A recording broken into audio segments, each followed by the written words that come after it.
Hi student, I am Shivam and welcome to my channel.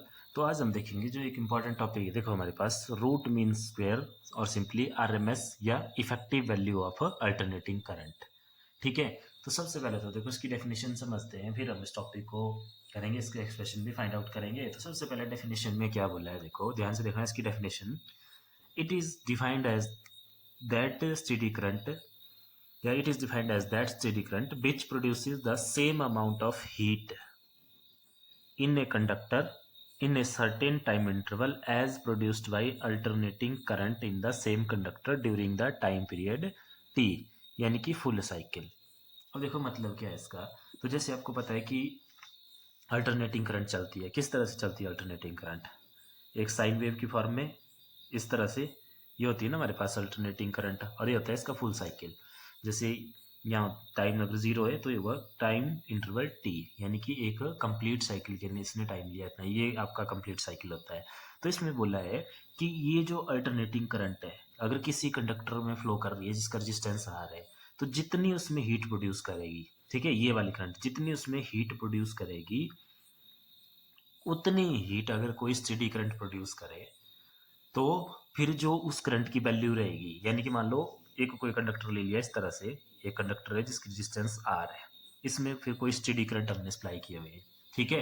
तो फिर हम चेक करेंगे, एक तो हम यहाँ से इसकी हीट फाइंड आउट करेंगे। मान लो इसने जो है हीट फाइंड आउट करी है 20 जूल की, ठीक है।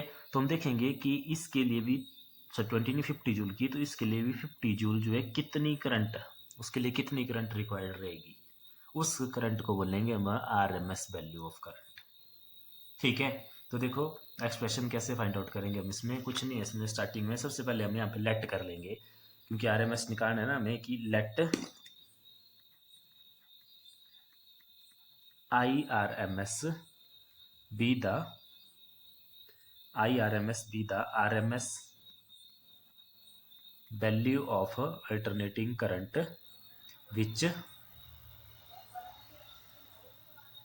which flows through conductor of resistance R for time t। तो अगर मान लो इस तरह से कोई कंडक्टर है हमारे पास, जैसे यहाँ पे एक कंडक्टर ले लेते हैं हम, ये एक कंडक्टर लगा हुआ है, ठीक है, और इसकी रेजिस्टेंस है हमारे पास कितनी, आर।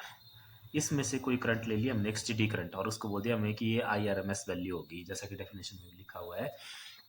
कोई करंट है यहाँ पे आई आर एम एस, और वो टाइम टी के लिए इसमें फ्लो हो रही है, तो अब कितनी हीट प्रोड्यूस करेगी वो।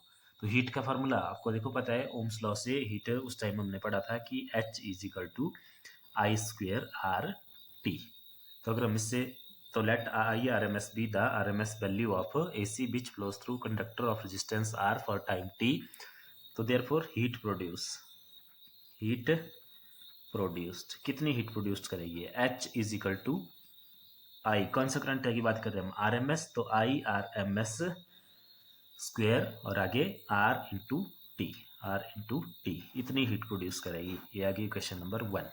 अब देखो डेफिनेशन से क्या बोला है, डेफिनेशन से बोला है कि ये I R M S current की वो वैल्यू होगी जितनी की हीट प्रोड्यूस करेगी, उतनी सेम अमाउंट की हीट प्रोड्यूस करेगी आपकी जो अल्टरनेटिंग करंट होगी, वो भी टाइम इंटरवल टी में, ठीक है। तो अब हम उसके लिए हीट निकालेंगे, क्योंकि इसके लिए तो हमने हीट निकाल दी। फिर ये हीट दोनों के इक्वल है, तो इनको इक्वल कर लेंगे और वहां से इनमें हमारे पास रिलेशन आ जाएगा उस एसी और इस आई आर एम एस में। ये आई आर एम एस हमने कंसिडर कर लिया इसमें, ठीक है। तो ये ध्यान रखना कि ये कंसिडर किया हुआ है, इसकी और कोई वैल्यू नहीं लिखनी है हमने, तो आई आर एम एस को आई आर एम एस ही रहने देना है। तो ये होगी हमारे पास इक्वेशन 1। अब निकालेंगे हम heat produced in case of AC, ठीक है। तो चलो नेक्स्ट करते हैं। तो देखो नेक्स्ट क्या करेंगे हम, let an alternating current I, और अल्टरनेटिंग करंट आई एक बार बाद में लिखते हैं इसका फार्मूला, आगे देखते हैं। Let an alternating current I flow through the same conductor, उसी सेम कंडक्टर से अब जो ये करंट भी पास कर रही है, ठीक है। तो through a same conductor for time T, तो ये कितनी हीट प्रोड्यूस करेगी। तो देखो सबसे पहले तो हीट का अगर फॉर्मूला लगाएं तो एच इज इक्वल टू दोबारा आई स्क्वेयर आर टी, यही फॉर्मूला लगेगा इसमें। लेकिन देखो यहाँ पे थोड़ा सा ध्यान रखना, हम लोगों ने क्या ध्यान रखेंगे इसमें, सबसे पहले तो इस अल्टरनेटिंग करंट को देखते हैं, अल्टरनेटिंग करंट चलती कैसे है। तो जैसे आपको पता है कि अल्टरनेटिंग करंट एक साइन वेव की फॉर्म में चलती है, तो उसको हम यहाँ पे बना लेते हैं। फिर हमने निकालनी है हीट जितनी यहाँ से जब ये चली और इसका जब एक कंप्लीट साइकिल कंप्लीट हुआ, तो कंप्लीट साइकिल कंप्लीट हुआ इसका यहाँ पे टाइम इंटरवल टी पे। ठीक है, अब ये जो इसकी पीक दिख रही है आपको यहाँ पे आती है हमारे पास पीक करंट, उसको बोलते हैं हम आई नॉट, और ये नीचे वाली भी आई नॉट। ठीक है, और यहाँ पे किसी भी पॉइंट पे जो हम करंट की वैल्यू निकालते हैं दैट इज इंस्टेंटेनियस वैल्यू आई, उसकी इक्वेशन होती है हमारे पास I not sine omega T. ठीक है, और ये ओमेगा क्या है यहाँ पे, इस ओमेगा को भी देख लेते हैं क्योंकि इसमें हमें बाद में जरूरत पड़ेगी। तो ओमेगा होता है हमारे पास एंगुलर वेलोसिटी, और एंगुलर वेलोसिटी का फार्मूला जैसे सिंपल वेलोसिटी का होता है डिस्टेंस अपॉन टाइम, वैसे ही एंगुलर वेलोसिटी का होता है एंगल अपॉन टाइम। तो ये बात आती है हमारे पास वहाँ पे जहाँ पे हमारे पास एंगुलर मोशन होता है। तो एंगुलर मोशन हम देखो जैसे मान लो ऐसे सर्कुलर मोशन है, तो उसमें कोई ऑब्जेक्ट ऐसे पर्टिकुलर एंगल के साथ घूम रहा है, तो अब आपको पता है टोटल एंगल कितना होता है 360, दैट इज 2 पाई। तो 2 पाई अपॉन टी इसकी वैल्यू होती है। ठीक है, तो ओमेगा की वैल्यू होती है हमारे पास 2 पाई अपॉन टी। 2 पाई क्या हो गया यहाँ पे एंगुलर डिस्प्लेसमेंट, तो एक सर्कल का टोटल एंगुलर डिस्प्लेसमेंट होता है 360 डिग्री, दैट इज 2 पाई, और नीचे टाइम पीरियड टी। ठीक है, तो ये होगी इसकी वैल्यू, इसकी हमें जरूरत पड़ेगी बाद में, तो हमने यहाँ पे नोट कर ली। अब ये है देखो अल्टरनेटिंग करंट। तो इस अल्टरनेटिंग करंट ये जो हमने लिखा है 10 अल्टरनेटिंग करंट आई कितनी है I not sine omega T. अब इसकी फिक्स वैल्यू तो हमें कोई नहीं पता क्योंकि हर एक पॉइंट पे देखो अलग अलग वैल्यू होगी इसकी। ठीक है, जैसे यहाँ देखो 0 है, फिर यहाँ से बढ़ना स्टार्ट हुई, फिर यहाँ पे पीक आएगा दैट इज आई नॉट, और फिर उसके बाद दोबारा ये डिक्रीज होना स्टार्ट होगी, फिर यहाँ पे 0 हो जाएगी, फिर नेगेटिव पोलैरिटी के साथ बढ़ेगी, फिर यहाँ पे दोबारा पीक आएगा, फिर दोबारा कम होगी और यहाँ पे 0 हो जाएगी। ठीक है, तो इसलिए जो है हम इसका टोटल हीट नहीं निकाल सकते क्योंकि ये आई की वैल्यू हमें पता नहीं है टोटल कितनी रहेगी इसमें। तो अब हम क्या करेंगे इसमें देखो, सबसे पहले निकालेंगे यहाँ पे कि let D H small heat D H is produced in time D T. तो डी एच कितनी हो जाएगी देखो, फार्मूला यही दोबारा आई स्क्वेयर आर, और टाइम कितना लिया हमने स्मॉल टाइम डी टी। अब इसमें आई की वैल्यू पुट कर दो, अल्टरनेटिंग करंट कितनी है I not sine omega T का होल स्क्वेयर, और साथ में आगे आर डी टी। ठीक है, अब देखो इसमें D H is equal to ये पूरे का स्क्वेयर है ना, तो ये क्या हो जाएगा हमारे पास आई नॉट, और यहाँ पे ये ट्रिग्नोमेट्रिक फंक्शन है तो इसका स्क्वेयर कैसे होता है साइन स्क्वेयर, और आगे थीटा ऐसे रह जाता है आर डी टी। अब ये हुई हमारे पास स्मॉल सी हीट, हमें फाइंड आउट करनी है टोटल हीट जो प्रोड्यूस हो रही है 0 से टी में। तो जब हमारे पास कोई इस तरह की स्मॉल क्वांटिटी दी होती है और हमें टोटल क्वांटिटी निकालनी होती है तो हम क्या करते हैं इंटीग्रेट। तो अब देखो टोटल हीट, अब लिखेंगे हम total heat produced in time T is equal to 0 to T is equal to capital T, कि 0 से लेकर टी तक कितनी हीट प्रोड्यूस हुई। तो फार्मूला क्या बन गया हमारे पास H is equal to integration of 0 to T D H. तो वैल्यू पुट कर देंगे, तो देखो डी एच की वैल्यू क्या है I not square sine square omega T R D T. इसकी इंटीग्रेशन कहाँ से कहाँ 0 से टी, ये लिमिट लग गई। ठीक है इतना।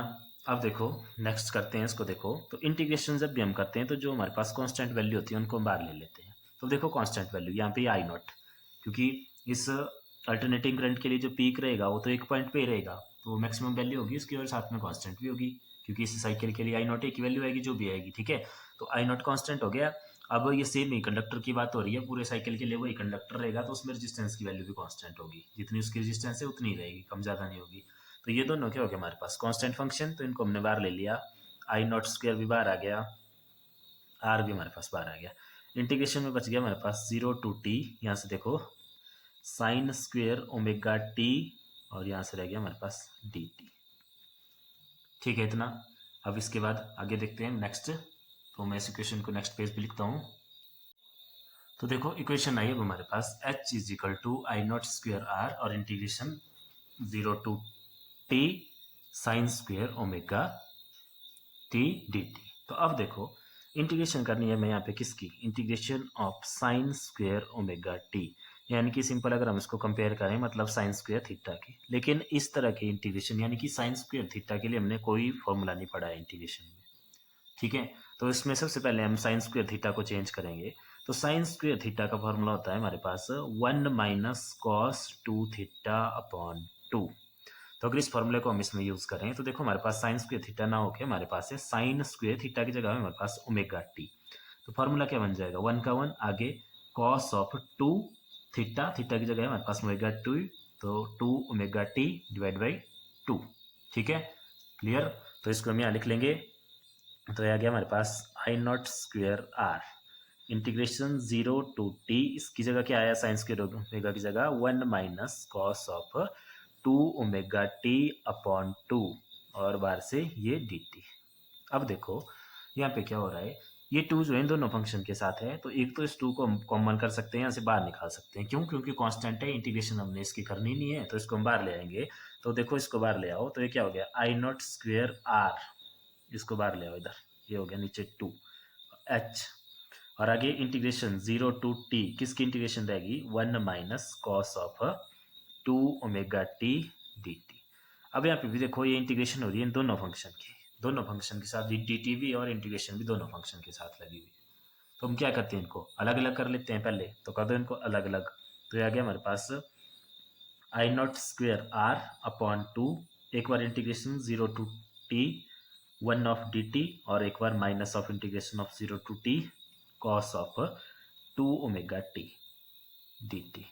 अब देखो सारा का सारा काम रह गया हमारा इंटीग्रेशन का। तो इस इंटीग्रेशन को करने से पहले हम थोड़ा सा फॉर्मूले में नजर डालेंगे, देखो कौन कौन से फॉर्मूले इसमें यूज होंगे। तो एक इंटीग्रेशन के लिए हमने फॉर्मूला पढ़ा है कि integration of D of X is equal to X. तो यहाँ पे हमारे पास इंटीग्रेशन ऑफ डी है यानी कि डी टी है, ठीक है। तो ये किसके इक्वल हो जाएगी, जैसे स्मॉल डी एक्स की होती है एक्स के इक्वल, तो स्मॉल डी टी की हो जाएगी हमारे पास टी के इक्वल। एक फार्मूला तो ये यूज हो जाएगा इसमें। अब देखो दूसरी इसमें इंटीग्रेशन है हमारे पास cos 2 omega T D T. तो इसके लिए देखो integration of cos theta D theta, इसका फॉर्मूला होता है हमारे पास साइन थीटा। तो अब देखो यहाँ पे हमारे पास कॉस थीटा डी थीटा ना होके हमारे पास है यहाँ पे देखो कॉस ऑफ, या अगर मान लो इसके साथ यहाँ पे ऐसे 2 लग जाए तो फिर वो 2 कहाँ जाता था नीचे। तो ऐसे हमारे पास यहाँ पे देखो cos of 2 omega T D T. तो इसकी इंटीग्रेशन क्या हो जाएगी, देखो थीटा के साथ जब हो ना डी थीटा के साथ, तो थीटा साइन थीटा, ये 2 यहाँ भी रहता है और नीचे भी आता है, ये रखना ध्यान। तो अब देखो थीटा क्या है यहाँ पे इसकी जगह डी टी की रिस्पेक्ट हो रही है ना, तो डी टी के लिए मतलब अगर डी थीटा था तो थीटा था, और डी टी है तो ये टी कंसिडर होगा, और बाकी ये फंक्शन। तो देखो कॉस का क्या बन जाएगा साइन, और ये 2 ओमेगा, जैसे यहाँ लिखा है हमने 2 थीटा, तो वैसे इसको यहाँ लिखेंगे 2 ओमेगा टी पूरा, 2 ओमेगा टी, और डिवाइड, जैसे जब थीटा के साथ 2 था तो 2 से डिवाइड हो रहा था, तो देखो थीटा की जगह है यहाँ सिर्फ टी, तो टी के साथ क्या है 2 ओमेगा, तो ये 2 ओमेगा से डिवाइड होगा, ठीक है। तो ये बन गया इसका formula sign 2 omega T upon 2 omega, ठीक है इतना। तो देखो कर दो अब इसकी इंटीग्रेशन। तो सबसे पहले तो जो कांस्टेंट है वो तो वैसे का वैसे ही रहेगा आई नॉट स्क्वेयर आर अपॉन 2, इसकी इंटीग्रेशन करो तो डी टी की क्या होगी टी, लिमिट वैसे ही रही, लोअर लिमिट यहाँ थी अपर लिमिट यहाँ माइनस, इसकी इंटीग्रेशन कर दो कॉस का साइन 2 ओमेगा टी का वैसे, और नीचे क्या हो गया 2 ओमेगा, ये पूरा एक्सप्लेन किया हुआ देखो यहाँ, और लिमिट दोबारा 0 टू टी। अब इंटीग्रेशन भी खत्म डी टी भी खत्म, ठीक है। तो अब काम रहेगा लिमिट पुट करने का। तो देखो इसमें तो डायरेक्ट लिमिट पुट हो जाएगी h is equal to I not square R upon 2, और इसमें upper limit minus lower limit होती है ना, तो ये देखो upper limit minus lower limit, क्योंकि टी की वैल्यू है ये टाइम, ठीक है, माइनस यहाँ से देखो इस 2 ओमेगा को बाहर कर लो पहले, क्योंकि लिमिट तो सिर्फ टी की जगह पुट होगी, तो ये 2 ओमेगा नीचे इसका कोई काम नहीं है, तो इसको बाहर ले आओ, तो 1 अपॉन 2 ओमेगा, और यहाँ क्या रह गया हमारे पास sine of 2 omega T 0 to T. Next step में इसकी लिमिट पुट करते हैं, चलो कर दो।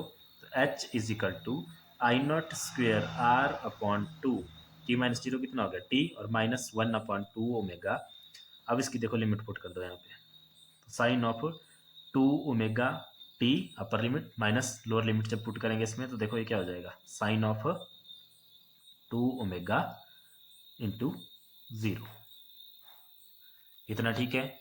तो अब इसके नेक्स्ट देखते हैं नेक्स्ट पेज पे। तो अब देखो चलो यहाँ से दोबारा, तो क्या हो गया देखो, h is equal to I not square R upon 2 T, ये तो ऐसे ही रहा। आगे देखो -1/2 ओमेगा को भी ऐसे रहने दो। इसमें देखो sine of 2 omega T minus sine 2 omega into 0 कितना हो गया, साइन ऑफ 0 2 ओमेगा इंटू 0 कितना हो गया, साइन 0, क्योंकि ये था ना थीटा इसका पूरा ऐसे, ठीक है। तो ये 0 हो गया। अब देखो यहाँ पे इस ओमेगा की वैल्यू को पुट करेंगे हम। तो ओमेगा की वैल्यू भी निकाली थी हमने थोड़ी देर पहले, कितनी आई थी, 2 पाई/टी। तो इसको इसमें जब पुट करेंगे तो h is equal to I not square R upon 2 साथ में टी -1/2 ओमेगा। यहाँ से देखो क्या बन जाएगा हमारे पास, सिंपल ये हो गया हमारे पास कितना, वैल्यू पुट करेंगे साइन ऑफ 2 का 2 ओमेगा की वैल्यू 2 पाई/टी और ये टी एस से, और माइनस साइन 0 कितना होता है 0, टी से टी कैंसर, ठीक है। तो कितना हो गया, h is equal to I not square R T upon 2 -1/2 omega, और इधर हो गया साइन ऑफ 2 ज़ा 4 पाई -0। अब देखो साइन 4 पाई की वैल्यू, तो इसके लिए आपको फॉर्मूला याद होगा कि साइन ऑफ n पाई कितना होता है हमारे पास 0। साइन n पाई का मतलब है चाहे साइन पाई है, साइन 2 पाई है, साइन 3 पाई है, सारे के सारे 0 होते हैं। तो साइन 4 पाई भी कितना हो गया 0। तो यहाँ पे देखो कितना हो गया 0 -0 दैट इज 0, 0 इंटू 1/2 ओमेगा 0, तो ये सारा फंक्शन 0 हो गया। तो h की वैल्यू रहेगी हमारे पास यहाँ से I not square R T upon 2। इसको दे देंगे हम इक्वेशन नंबर 2। और अब देखो चलो इक्वेशन नंबर 1 पे। तो इक्वेशन नंबर 1 जो हमने निकाली थी वो क्या निकाली थी हमने, वो निकली थी देखो इसी h की वैल्यू, हीट की वैल्यू, सेम कंडक्टर में सेम टाइम के लिए सेम रेजिस्टेंस के साथ I square R M S R T. तो अब अगर हम इन इक्वेशन 1 और 2 को देखें तो इनमें लेफ्ट हैंड साइड सेम है। तो इक्वेशन 1 एंड 2 इम्प्लाइज, ये क्या बोल रही है, अगर लेफ्ट हैंड साइड सेम है तो राइट हैंड साइड भी क्या होगी, सेम होगी। तो यहाँ से आगे हमारे पास देखो I R M S square R T is equal to, इसकी राइट हैंड साइड क्या है, I not square R T upon 2, R से आर कैंसर, टी से टी कैंसर, ठीक है। तो मतलब अगर स्क्वायर रूट कर दें दोनों साइड तो स्क्वायर रूट कर दो, देखो स्क्वायर रूट से ऐसे I square R M S is equal to, इधर क्या बच जाएगा स्क्वायर रूट में, आई नॉट स्क्वेयर अपॉन 2। तो इस स्क्वायर रूट से ये स्क्वायर कैंसल, तो इधर बच गया हमारे पास simple I R M S, और दूसरी तरफ इस स्क्वायर रूट से ये वाला स्क्वायर कैंसिल हो जाएगा, तो ऊपर आई नॉट रह गया और नीचे इस 2 के साथ स्क्वायर रूट लग जाएगा, ठीक है। तो ये आ गई आई आर एम एस की value, that is I not upon √2, ठीक है। और इसको अगर हम उस वैल्यू लिखें √2 की और इसको सॉल्व करें तो ये आएगी हमारे पास 0.707 ऑफ आई नॉट। तो ये आई हमारे पास आई आर एम एस की वैल्यू, ठीक है। तो ये था आपके पास आई आर एम एस का टॉपिक।